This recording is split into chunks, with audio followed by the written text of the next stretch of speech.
جو بھی شادی کے بعد بیوی کے ساتھ غسل یعنی بیوی کے قربت کے بعد غسل کرے گا، اللہ تبارک و تعالی ہر مومن کو اس کا اجر اور ثواب عطا فرمائے گا، یعنی ہر قطرے کے بدلے میں 1 سال کی عبادت کا ثواب عطا فرمائے گا۔ لیکن پھر کہا اے آدم، اگر کوئی بیوی کے قریب جا کر کے غسل کرنے کی بجائے کسی اجنبی عورت کے پاس جائے، ناجائز کام کرے، حرام کام کرے، زنا کرے، بدکاری کرے، پھر اس کے بعد جب وہ غسل کرے گا تو جتنے قطرے غسل کے ٹپکیں گے، ہر قطرے کے بدلے میں اسے 1 سال کا گناہ لکھا جائے گا، 1 سال کا وبال گناہوں کا لکھا جائے گا، اور جتنے قطرے ٹپکیں گے غسل کے پانی سے ان کی تعداد کے برابر شیاطین پیدا کیے جائیں گے، اور وہ سارے شیاطین مل کر جتنا بھی پاپ کریں گے، جتنا بھی جرم کریں گے، جتنے بھی گناہ کریں گے، جتنی بھی برائیاں کریں گے، ان سب کا وبال اس کے نامہ اعمال میں لکھا جائے گا،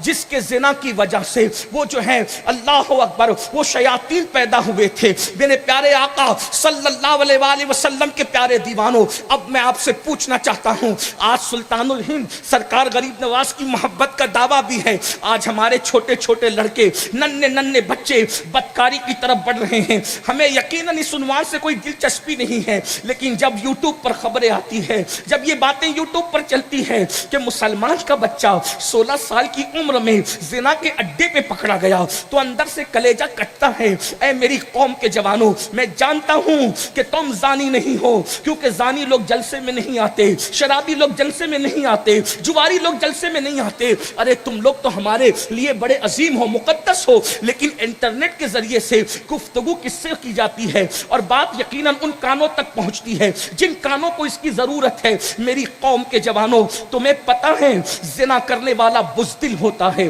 زنا کرنے سے بزدلی آتی ہے، زنا کرنے سے بیماریاں آتی ہے، زنا کرنے سے روزی گھٹ جاتی ہے۔ آج پوری امت رو رہی ہے روزی کے معاملے کو لے کر، روزی میں برکت نہیں ہے۔ میری بہنوں کی بھی توجہ چاہتا ہوں، میں یہ نہیں کہہ رہا ہوں کہ پوری دنیا زانی ہو گئی، لیکن یہ ضرور ہے، ایک محقق نے امریکہ سے ایک رپورٹ شائع کی، ہر 5 منٹ میں دنیا میں ایک زنا ہو رہا ہے، ہر 5 منٹ میں دنیا میں ایک زنا، یعنی سب سے زیادہ گناہ اگر کوئی ہو رہا ہے، یعنی نماز اگر قضا ہو رہی ہے تو اللہ اکبر ایک دن میں 5 وقت ہو رہی ہے، لیکن زنا کتنے ہو رہے ہیں ذرا غور تو کیجئے، قتل سے زیادہ زنا ہو رہے ہیں۔ اللہ کی پناہ، اس لیے کہ بے باکی ہے، زنا کو فیشن کا نام دے دیا گیا ہے، گندی پکچروں نے اس پر جلتے میں تیل کا کام کیا ہے۔ سن لو، اللہ اکبر، پہلے بانجھ پن اولاد نہ ہونے کی بیماری عورتوں کو تھی، عورتیں بانجھ ہوتی تھی تو بچے نہیں ہوتے تھے۔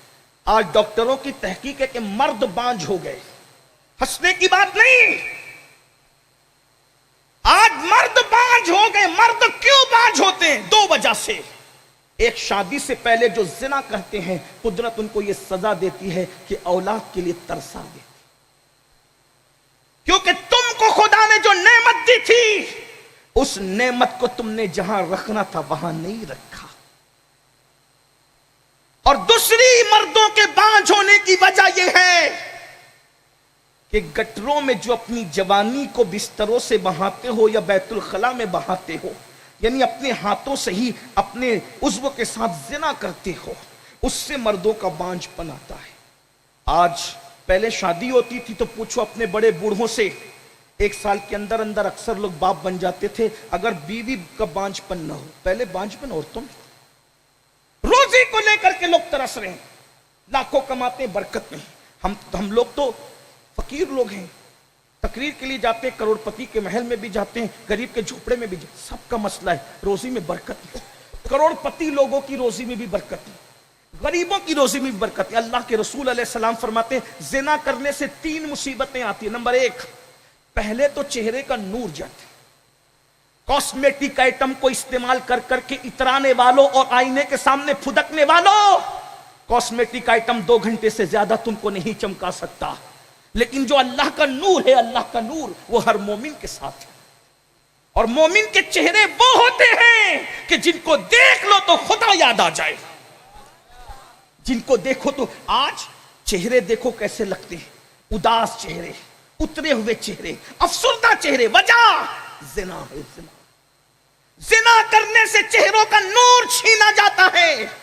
چہروں کی خوبصورتی کے لیے ہزاروں روپے خرچ کرنے